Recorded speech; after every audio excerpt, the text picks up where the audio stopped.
Roll down the window now! Yes, officer. Whose car do you steal, you stinking mokey? Brianna's knuckles whitened. It's mine. And don't call me like that. Wilson sneered, contemptuous, ugly, cruel. He leaned in close enough that his breath fogged the glass. He laughed mockingly.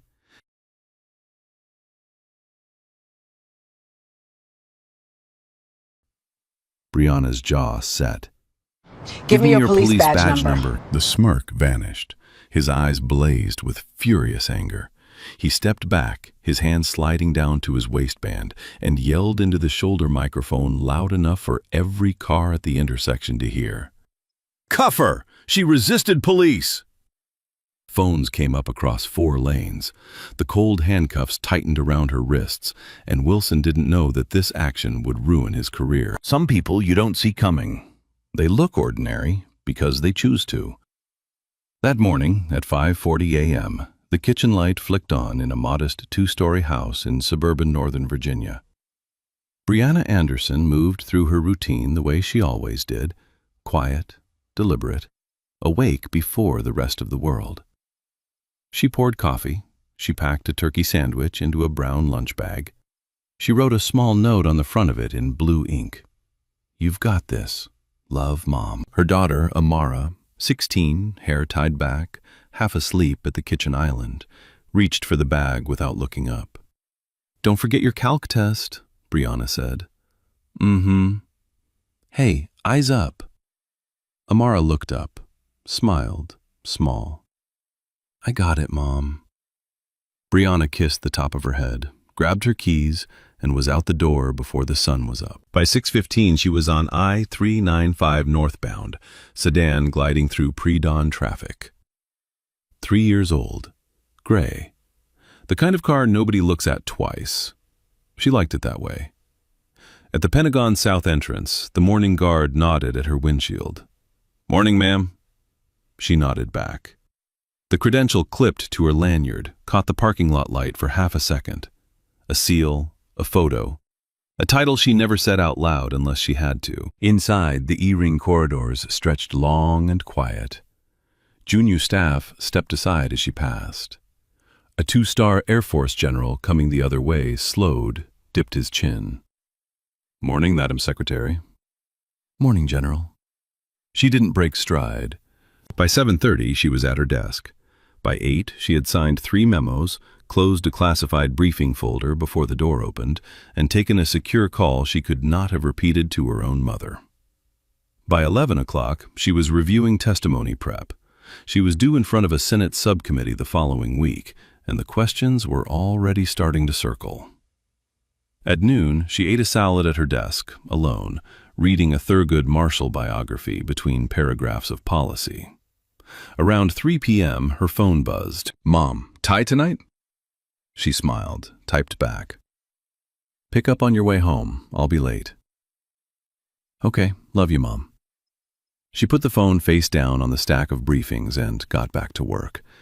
At 5:48 p.m., she powered down her monitor, slipped on her coat, charcoal, simple, 3 winters old, said goodnight to her chief of staff, walked the long corridor back the way she'd come. Outside, the spring sky was bruising into purple, streetlights coming on. She unlocked the gray sedan, slid in, started the engine, checked the rear view, adjusted one small earring, pulled out. The drive home took 32 minutes most evenings. She knew every light, every merge, every place a deer might come out of the trees. She turned NPR on low, let her shoulders drop 1 inch for the first time since 5:40 a.m. The suburbs unfolded around her, strip malls, churches, a little league field with the lights just coming on. Ordinary America, going about its evening. She was almost home when she hit the intersection. The light caught red just as she reached it. She braked clean, hands at 10 and 2, foot resting on the brake, the way you're taught. The way her father, Air Force, 26 years, had taught her when she got her license at 16. Behind her, somewhere on the road she'd just turned off, A patrol cruiser she hadn't noticed pulled into the same lane. She didn't think anything of it. Patrol cars passed her all the time. She lived 4 miles from a sheriff's office. It was background noise. Then the lights came on. Blue, red, blue, red, flashing in her rear view, painting the inside of her sedan in pulses. Her first thought was practical. He's responding to something. He needs to get through. She glanced left, right, saw the cars in the other lanes also stopped at the red. There was nowhere for her to move. The light was still red. She waited. Hands visible, engine idling. The cruiser door opened behind her. Officer Brad Wilson stepped out, hand resting on his belt, and started walking. Not toward the intersection, not toward any emergency. He was walking toward her. It took Brianna 2 seconds to understand. He was stopping her. At a red light. While she was stopped. While she was doing nothing. She exhaled, slow. 1 breath. She placed both hands carefully on the wheel. 10 and 2. Above her windshield, the red light burned steady. Wilson didn't speak the first 10 steps. He just walked. Slow, deliberate, hand resting on the butt of his service weapon like he wanted her to see it. Brianna watched in the side mirror. Her training kicked in before her thoughts did. She lowered her window 6 inches, put both hands on the wheel where he could see them, made no sudden movements, said nothing. 20 years of military service had taught her one thing very clearly. When a man with a gun and an attitude approaches your vehicle, you do not give him a reason. He stopped at her door, tapped the glass with 2 knuckles, hard enough to rattle the frame. "Roll the window all the way down." "Yes, officer." The glass slid into the door panel. He bent, looked into the car. His eyes went around the interior like he was inventory taking. Coffee cup in the holder, leather portfolio on the passenger seat, the Thurgood Marshall hardcover dog-eared near the cup. His lip curled. "Whose car is this, ma'am?" "It's mine." "Mm-hmm." He didn't sound like he believed her. "You sure about that?" "Yes, officer. The registration is in the glove box. I'd be happy to—" "Did I ask you to reach for anything?" "No, sir." "Then don't." She didn't. Above them, the intersection light cycled green. The cars in the left lane edged forward, then slowed. Drivers turning their heads, a woman in a minivan 2 cars back rolled down her window. Wilson didn't notice. Or didn't care. "License and registration. Slowly." She unzipped a small leather pouch and handed him her driver's license and the vehicle registration. He took them without looking at her, held the registration up to the streetlight, flipped it back. "This is your car?" "Yes, sir." "You sure it's not stolen?" "It's mine, officer." He laughed once, short, mean. "People like you don't drive cars like this without a reason. You doing some kind of work for the real owner? Driving it somewhere for them?" Brianna's knuckles tightened on the wheel. Her voice stayed level. "It's my car. The registration matches my name matches my license. There is nothing else to explain, officer." He tilted his head, studied her for a long second, then leaned closer to the open window, close enough that she could smell the gas station coffee on his breath. "Tell me why I stopped you, ma'am." "I was hoping you'd tell me, officer." "You rolled a stop sign 2 intersections back." "With respect, officer, there are no stop signs on this road for the last half mile. The intersection I came through had a green light. I have a dash cam if you'd like to." "Are you calling me a liar?" "I'm telling you what happened." Above them, the intersection light flipped back to red. Brianna had now been stopped at the same intersection for nearly 3 minutes. The minivan 2 cars back had her phone up. Another driver in the lane to the right was filming through his open passenger window. A man on the sidewalk in a UPS uniform had stopped walking and pulled his phone out too. Wilson clocked the phones. His jaw flexed. He didn't pull back. He leaned in further. Where do you work, ma'am? For the federal government. His eyes dropped to her lanyard. He couldn't quite read it through her blazer, but he could see the shape of the badge, federal style, photo, seal. He smirked. Federal government. What, janitorial? Food service? The phrase landed in the air like a small slap. Brianna had been in war rooms. She had briefed three-star generals on threat assessments. She had argued classified intelligence findings in front of cabinet officials. And this man with 12 years on the force and a mouthful of coffee breath, was asking her if she emptied trash cans. She didn't move.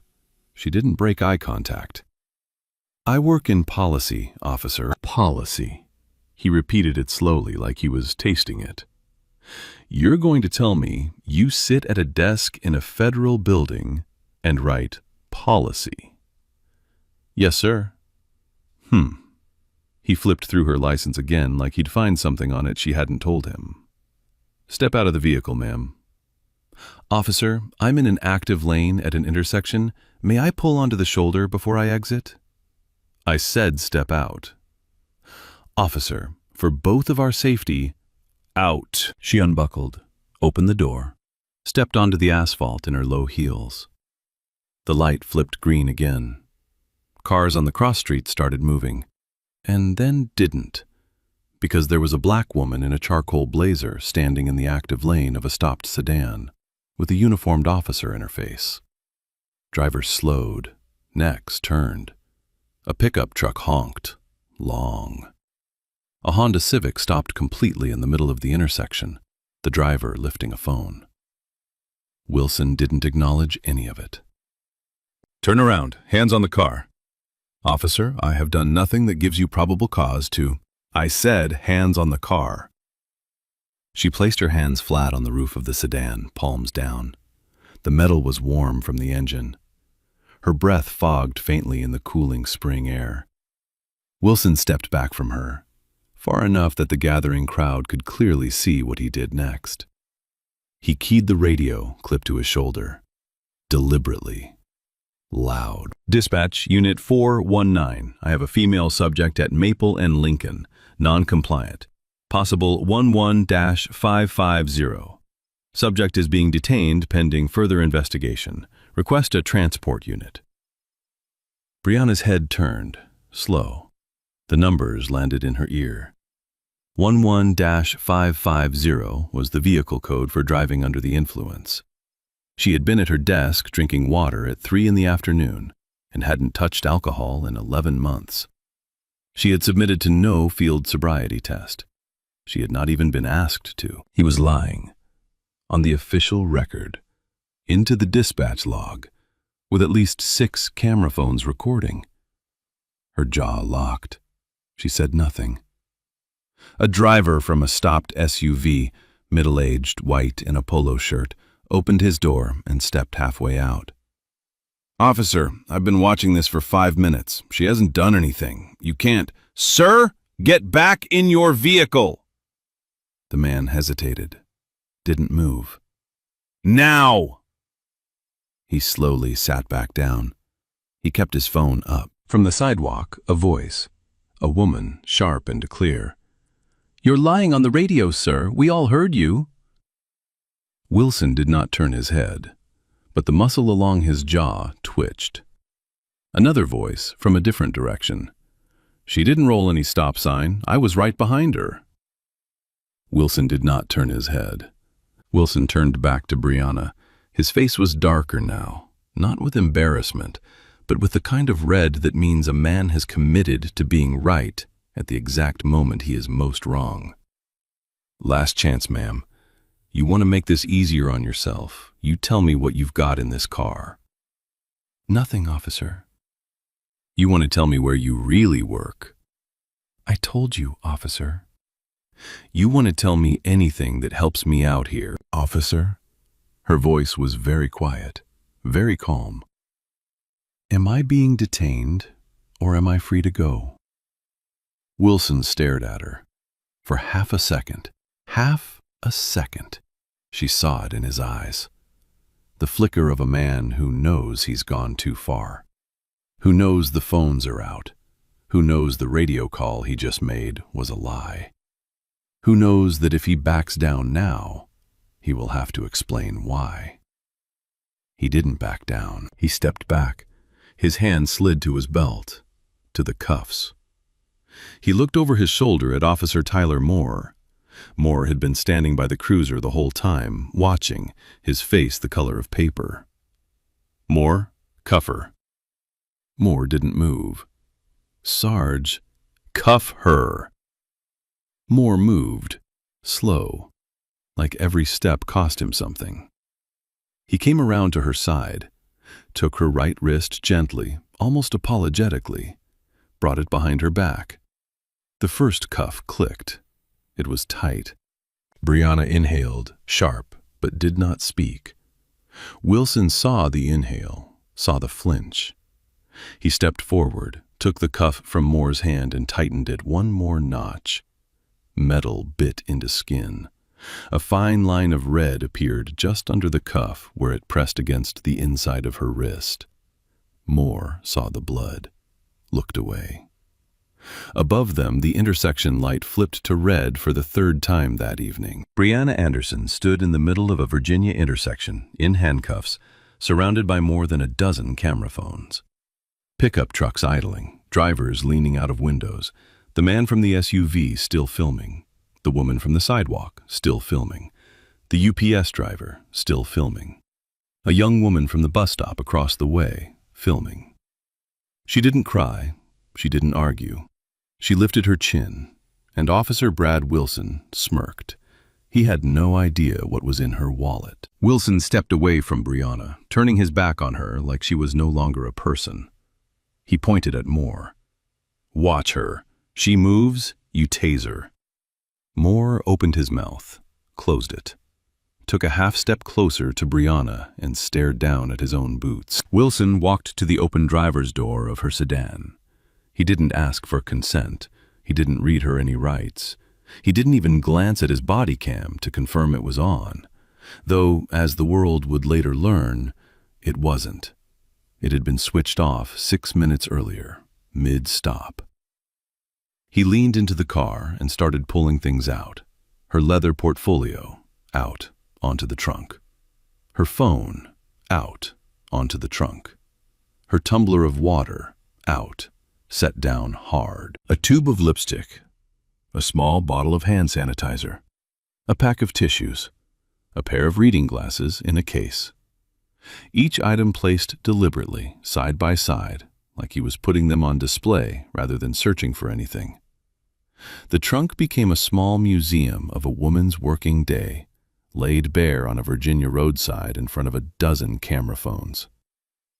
The Thurgood Marshall hardcover came out last. Wilson held it up to the streetlight, read the spine, flipped through a few pages, snorted, soft and ugly, through his nose, dropped it on the trunk lid with a flat thud. A woman in the crowd, the sharp-voiced one from earlier, called out, "What is your probable cause, officer? You can't just dig through her car." Wilson did not answer. Above them, the intersection light flipped from red to green for what felt like the 10th time. The lane Brianna's sedan was blocking had become a crisis. Cars trying to use the through lane were stuck behind her. 3 drivers had given up and were attempting to U-turn through the cross-traffic. A delivery truck, a big white box truck, brakes screaming, came around the corner too fast and missed the back of her sedan by inches. The driver leaned on his horn for a full 5 seconds and screamed out his window, "Get her off the road, man! You're gonna get somebody killed!" Wilson did not look up. Moore looked up. "Sarge," Moore said. "Quiet. We need to at least pull her vehicle to the shoulder. Sarge, this is bad." "Did I ask you, Moore?" "No, Sarge." "Then stand there." Moore stood there. Wilson continued his search. He pulled the floor mats, opened the glove box, took out the registration he had already seen, the insurance card, a pair of old gas station receipts, a small American flag pin in a clear plastic case, the kind a service member's child might give their mother. He held it up, stared at it, set it down without comment. He did not find a single thing that did not belong in the car of a 46-year-old woman driving home from work. He came back around the front of the sedan, walked past Brianna, did not look at her face. He went to the trunk where her purse and portfolio sat, unzipped the purse, started taking things out. Brianna spoke, finally, just 2 words, very level. "That's private." Wilson looked up, smiled. "Then you shouldn't have given me a reason to look." He emptied the contents of her purse onto the trunk lid. Compact, pen, notebook, hand cream, a small folded envelope, a leather wallet, slim, black, scuffed along one edge. He picked up the wallet, weighed it in his hand. He did not open it, not yet. He set it down on the very edge of the trunk lid, half on, half off, where the slightest movement would send it sliding. Then he turned away from it. He walked back to Brianna, stopped 2 feet in front of her, closer than he needed to be. Close enough that the brim of his cap nearly touched her forehead. His voice dropped, quiet now, for her only. "Let me ask you something, ma'am. Does your employer know what you really do after work?" Brianna said nothing. "Because I'm thinking in a nice car like that, with a federal badge under that jacket, you've got something going on the side, a little hustle, some side money. Maybe something that gets passed hand to hand at red lights, She did not answer. "You know what I think, ma'am? I think you're a long way from where you should be tonight. I think your boss is going to find out exactly what kind of woman they've got working for them. I think by tomorrow morning, you're going to be very glad you're not in the news section of the Washington Post." Her breathing did not change. "Look at me when I talk to you." She looked at him, steady, unflinching. Her eyes did not move from his. For the first time in the whole encounter, Wilson was the one who looked away first. He stepped back, spat onto the asphalt, turned and walked back to the trunk. As he passed, his hip brushed, barely, the corner of the wallet sitting half on, half off the trunk lid. The wallet slid. It fell. It hit the pavement edge first, bounced once, and landed open on the painted white stripe of the pedestrian crosswalk. A laminated card slid halfway out. The streetlight directly above the intersection caught it, held it, lit up the seal printed on the card, gold and blue and unmistakable. If anyone had been looking down. Wilson was not looking down. He was looking at the bystanders. He was looking at the woman who had called him out from the sidewalk. He was pointing at her now and shouting, "You! The one with the phone! You take one more step toward me, and I will detain you too!" The woman did not move. She kept filming. A driver passing through the intersection in the open lane laid on his horn, yelled out the open window, "Y'all are going to hear about this on the news tonight, I promise you that," and gunned through. 3 phones in 3 lanes were now angled directly at the wallet on the crosswalk. Brianna saw it. From where she stood, hands cuffed behind her back, body pressed against the warm hood of her own sedan, she could see her wallet lying on the white-painted stripe of the crosswalk. She could see the seal of the card peeking out. She could see what was about to happen, if anyone with the right eyes ever bothered to look down. She did not say a word. She did not turn her head. She did not give Wilson the satisfaction of knowing she had seen what he had not. She just stood there, quiet, waiting. Wilson came back to Brianna, got close to her face again. He didn't see the wallet. He didn't see the card. He didn't see the seal lit up under the streetlight 10 feet behind him. "I'm going to ask you one more time, ma'am. What is in your car that you don't want me to find?" "Nothing, officer." "You're sure about that?" "Yes, officer." "Because once I take you in and we do a full inventory search of this vehicle, once we get this car onto a flatbed and towed to impound, whatever's in there is going to come out anyway. So you might as well save us both the trouble." "There is nothing in the vehicle, officer." He shook his head, smiled. You federal types. You think you're so much smarter than the rest of us. He keyed his radio again. Dispatch, Unit 419. I need a supervisor on scene at Maple and Lincoln. Subject is being transported. I'm also going to need a tow. The radio crackled back. A new voice. Calm, older, careful. Unit 419, this is Sergeant Davis. I'm rolling now. ETA 4 minutes. Hold your scene. Repeat, hold your scene. Do not transport until I arrive. A pause. Wilson's jaw tightened. Copy. He let the mic drop. Brianna heard the word supervisor and felt, for the first time since the lights had come on behind her, something other than rage in her chest. Something quieter. Something like the click of a latch falling into place. The intersection light cycled red, then green, then yellow, then red again. 2 more full cycles passed. Brianna stood in handcuffs in the middle of a Virginia intersection while a delivery truck honked itself hoarse trying to get around her sedan, and a dozen strangers held up their phones, and the woman from the sidewalk shouted, again and again, "You're going to lose your badge for this, sir. You're going to lose your whole career." Wilson smirked. He still hadn't looked down. Behind him, on the white-painted line of the crosswalk, the laminated card in the open wallet glinted gold under the streetlight, waiting for the right pair of eyes to find it. Sergeant Davis's cruiser turned onto the street 4 blocks away, 3 minutes out.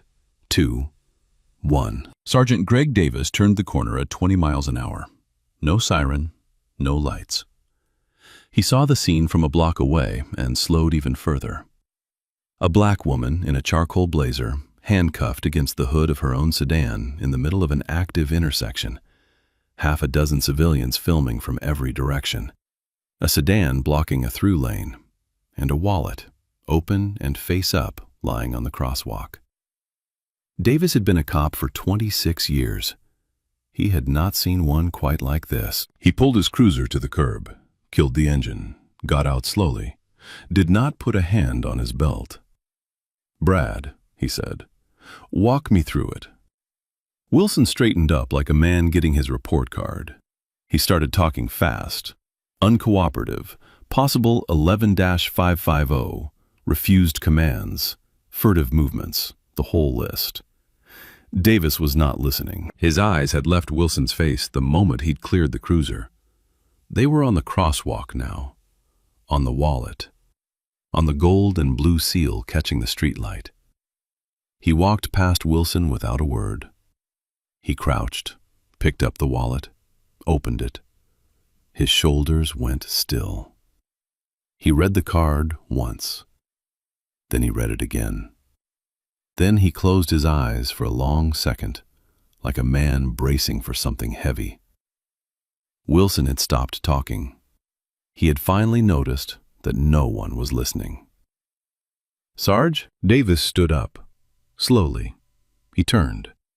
He did not look at Wilson. He looked at the woman in handcuffs. "Ma'am," he said. Careful. Quiet. "Ms. Anderson?" Brianna looked at him for the first time. "Brianna Anderson," she said. "Deputy Assistant Secretary of Defense."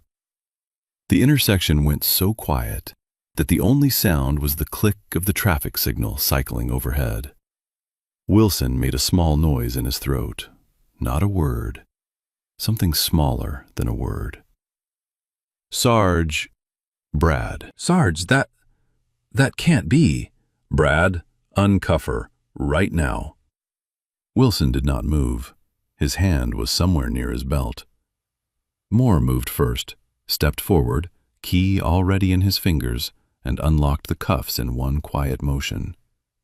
He did not speak. As the steel came off her wrists, Moore said only, very low, just to her, "Ma'am, I'm sorry." Brianna nodded once, did not look at him. She rolled her shoulders, brought her hands forward, looked at the thin red line the cuff had bitten into her left wrist, then let her arm drop. Wilson, finally, looked around, really looked. For the first time, he saw the crowd, not as bystanders, but as witnesses. He saw the woman from the sidewalk lower her phone an inch and just watch him. He saw, in the windshield of his own cruiser, the reflection of his own face, washed in pulses of blue and red. He turned back to her. His voice came out smaller than he meant it to. "Ma'am, with all due respect, I was just doing my job." It was the wrong sentence. He knew it before he finished it. Brianna looked at him directly for the first time that night. Her eyes did not blink. "Officer," she said, very level, "that's exactly the problem." That was all she said to him. She turned away, adjusted her blazer, walked to the trunk where her personal items were still spread out like merchandise. She gathered them slowly. She closed her purse. She left the wallet for Davis to hand back. He did, two-handed, the way a soldier hands back a folded flag. She looked at the crowd. "Thank you all for staying," she said. Her voice carried easily without rising. "If any of you recorded what happened tonight, I would be very grateful for copies. Please send them to the address on this card." She handed a small ivory business card to the woman from the sidewalk. The woman read it. Her hand went to her mouth. She passed it to the next person, who read it, looked up at Brianna, then at Wilson. The card moved through the crowd like a slow current. Brianna turned back to Davis. "Sergeant, I'd like Officer Wilson's badge number, his partner's badge number, and the name of their immediate supervisor." "Officer Brad Wilson, badge 4112. His partner is Officer Tyler Moore, badge 5293. They report to Chief Howard Brown." "Thank you." She closed her purse, walked to the driver's door of her sedan. Wilson, finally, found a voice, a thin one. "Ma'am, please." She did not turn around. She did not respond. She opened the door, sat down, closed it, started the engine, buckled her seatbelt, placed her hands at 10 and 2. Above her, the intersection light was red. She waited for it to turn green. Like the law said. When it did, she pulled forward through the intersection at exactly the speed limit. She did not look back. Wilson stood in the middle of Maple and Lincoln, blue and red still pulsing from the cruiser behind him, his shadow stretching out long across the painted crosswalk where her wallet had landed 5 minutes earlier. Davis stood beside him. He did not speak for a long time. Then, almost to himself, he said, "Oh my God, Brad. What did you just do?" A few people in the crowd clapped, not loud, not a celebration, just a small, quiet sound, like a door closing on something that should have been closed a long time ago. The light turned red again behind Brianna's sedan as she drove away. Wilson rode back to the precinct in the passenger seat of his own cruiser. Moore drove. Neither man spoke for the first 6 minutes. Then Wilson started. "She was non-compliant the whole time. You saw it. She made furtive movements. She refused commands. Sarge, I'm going to write what I saw, just so you know." Wilson said nothing the rest of the drive. Chief Howard Brown was waiting in the precinct lobby when they walked in. He was not in uniform. He was wearing jeans and a windbreaker. On his phone, held flat in his palm so Wilson could see it, a video was playing. Brianna in handcuffs. Wilson's lying dispatch call, audio crystal clear. It had been online for 19 minutes. The student who'd posted it had picked the right caption. "Pentagon official cuffed for sitting at a red light. 8,000 shares and climbing." Brown did not ask Wilson for his side. "Badge, sidearm, desk, now." "Chief, now, Brad." Wilson unclipped his badge, set it down, unholstered his service weapon, ejected the magazine, set both pieces on the desk. His hands were shaking. "You are on unpaid administrative leave effective this moment. Internal Affairs will reach you tomorrow morning. Do not speak to the media. Do not contact the woman you arrested. Do not return to this building without an appointment. Get out." Wilson opened his mouth. Brown turned and walked away before any sound came out. By midnight, Internal Affairs had opened a formal investigation. By 1 a.m., Officer Tyler Moore had filed a 14-page sworn statement that contradicted Wilson's report on every material point. The alleged stop sign violation, the alleged smell, the alleged non-compliance, the alleged grounds for arrest. Moore noted in his own handwriting that Wilson's body cam had been deactivated 6 minutes into the stop. The clip went national by noon the next day. CNN ran it at the top of the hour, so did Fox. The headline that won the morning was a Washington Post push notification.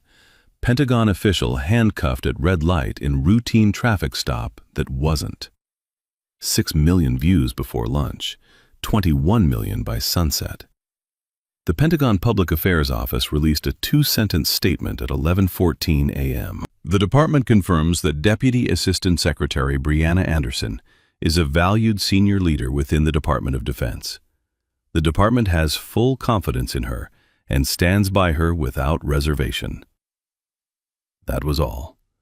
It was enough. At 11:46 a.m., Lieutenant General Walter Taylor, Brianna's direct superior, called her personally.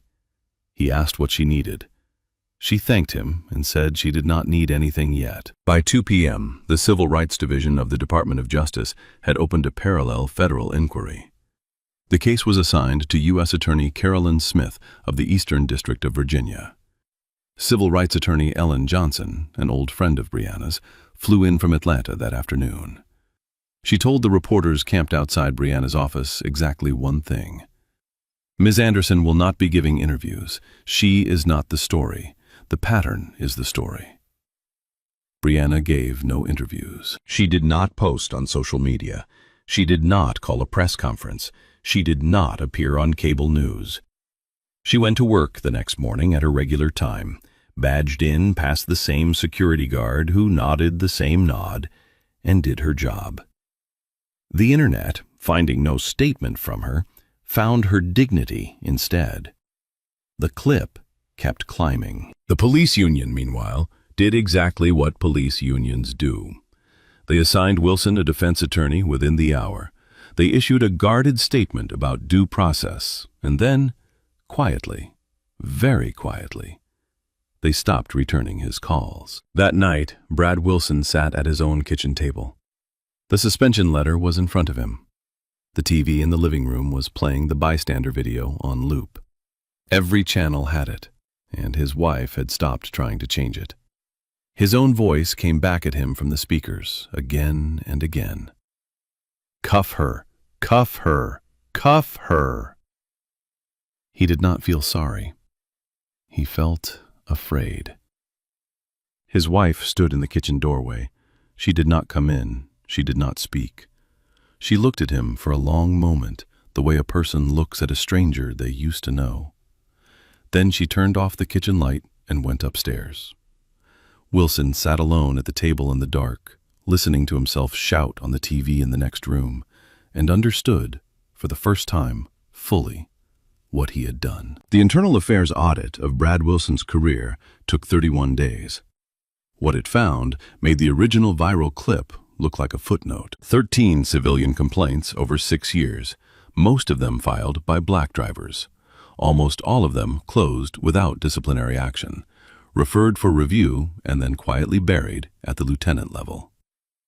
A consistent, documented pattern of stops along the same 3-mile corridor in suburban Northern Virginia, disproportionately involving drivers of color, on the same pretextual grounds that he had used on Brianna. Rolled stop sign, smell of something he could not name, refusal to comply with commands she had not been given, and the body cam logs. The body cam logs were the worst part. Across 43 traffic stops in 2 years, Officer Wilson's body cam had been inadvertently deactivated during the precise window of citizen interaction, 8 times out of 10 on stops involving black drivers, and almost never on stops involving white ones. Officer Tyler Moore became a federal witness. He turned over his personal cell phone voluntarily.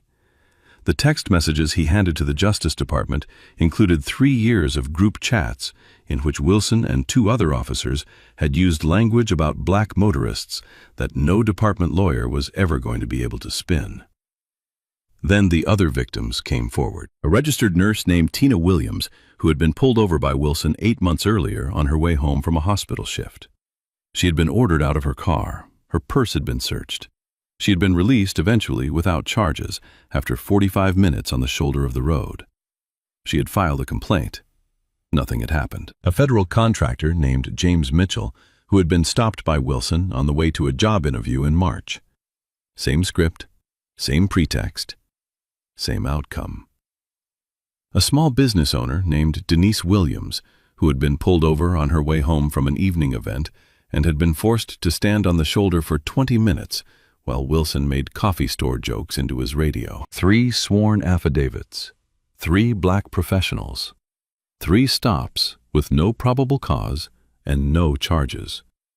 3 lives that nobody had paid attention to because none of them, until Brianna, had been carrying a Pentagon ID. U.S. Attorney Carolyn Smith brought the federal indictment 4 months after the original incident. The charges: violation of 18 U.S.C. Section 242, deprivation of rights under color of law, and false arrest under federal civil rights statute.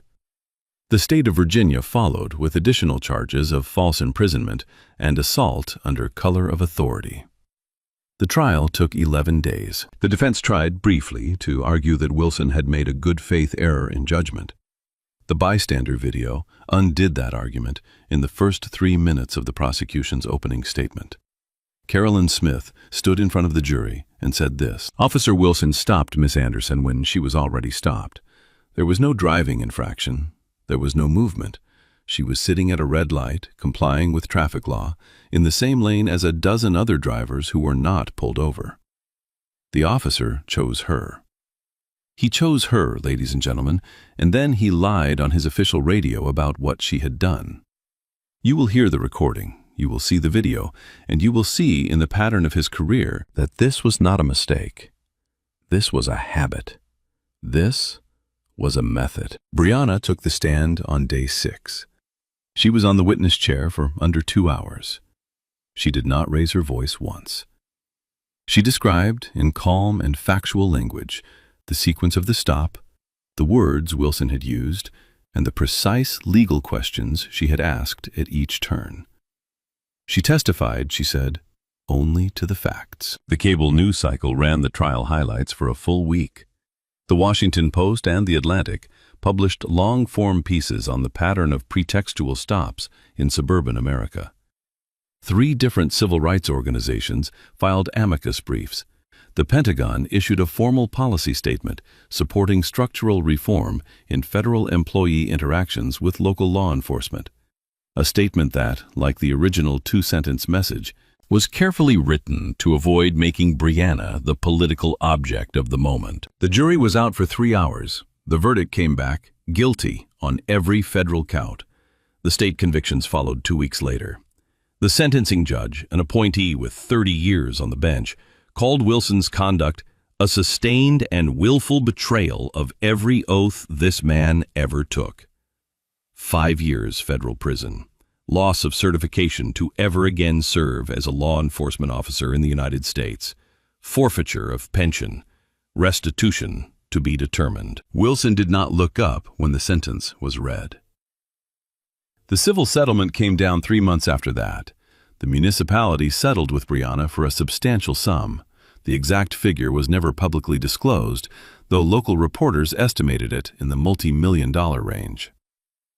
Brianna held a single press appearance to acknowledge the settlement.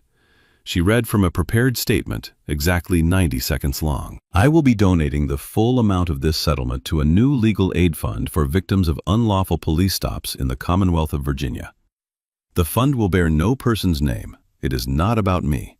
It is about the people who were stopped before me, whose names you do not know, and whose stories were never recorded by a stranger with a phone." She did not take questions. She walked off the podium. The fund opened for applications 6 weeks later, unnamed, as she had asked. By the end of the first year, it had paid the legal fees of 45 plaintiffs.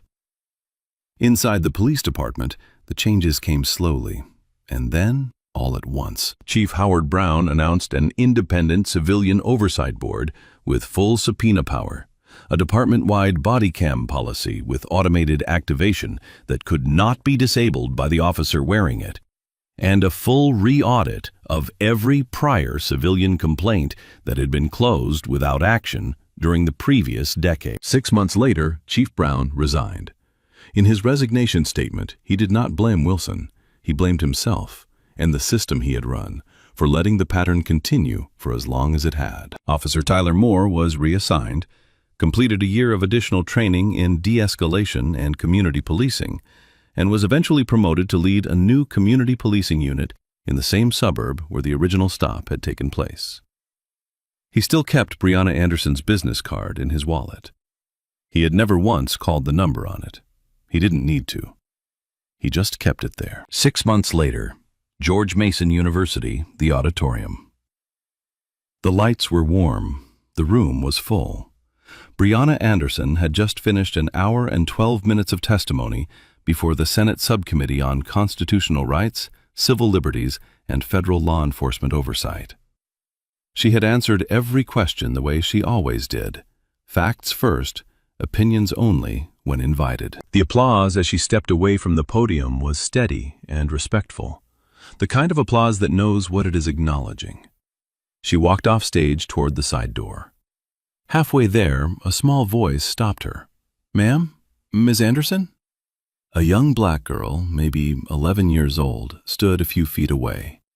She was holding her mother's hand. Her mother, quiet, dressed for work, eyes kind, gave Brianna a small nod, the kind that says, "She asked to come up to you. I told her she could." The girl spoke carefully, as if he had been practicing the sentence. "My mom says you stood up. She says I should know that." Brianna stopped walking.